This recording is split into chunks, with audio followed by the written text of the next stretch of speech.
So before you guys even set foot in the hospital or clinic where you're doing rotation, I think it's important to set goals for yourself.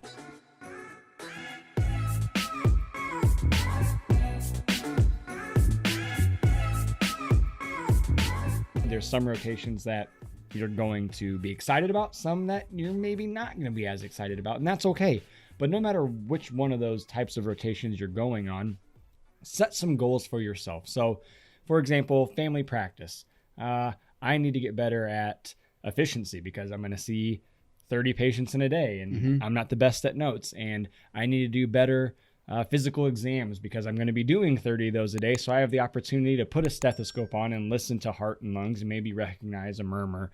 Sure. And then third would be something like, I don't know, bedside procedures, because maybe they have a few of those things that you would be, doing an IND or something like that. Depending on what kind of clinic you're going into, set some goals for yourself so that when you get there, you're like, all right, I'm here, and now I can focus on these few things that I want to get better at. Yeah, and you might not ever work in that specialty or see yourself working in that specialty, but there's things that translate, just everything that you said, quick physical exams that are, well, not quick, but efficient physical exams,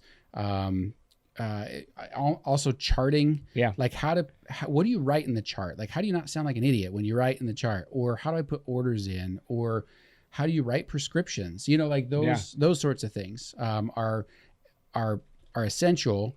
And they translate across the board. Yeah. Like when I was doing my ER rotation, I liked ER, but I knew I was going into surgery. So I was like, give me every laceration you have. Right. Let me just work on some suturing skills. Okay, that's easy enough. Now I saw lots of other things, but every time a laceration came in, hey, that student said he wants to go into surgery.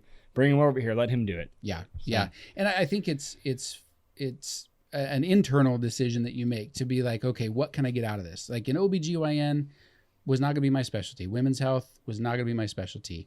The OB part was interesting, but also not going to be my specialty. But if I said I really like surgery, they might have me do more suturing, or they might have me do something like that. But you have to take the initiative to look at what could possibly translate, and then in your mind say, okay, I'm going to work on that, or I'm going to focus on that. I think that's a good point, is that you have to take the initiative. I'm going to, as your preceptor, push you to learn some things, or make you a little uncomfortable in terms of outside of the box. Okay, well, you haven't done this, let's try it.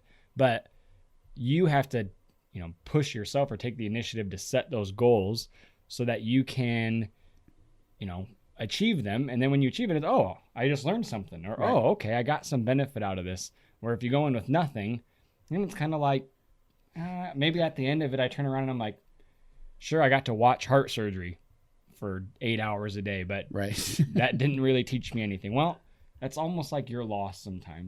Right. There's a difference between being a consumer and being a producer. So people that come in and just consume the information, whatever your preceptor tells you, you listen and maybe you write a couple things down and you walk out.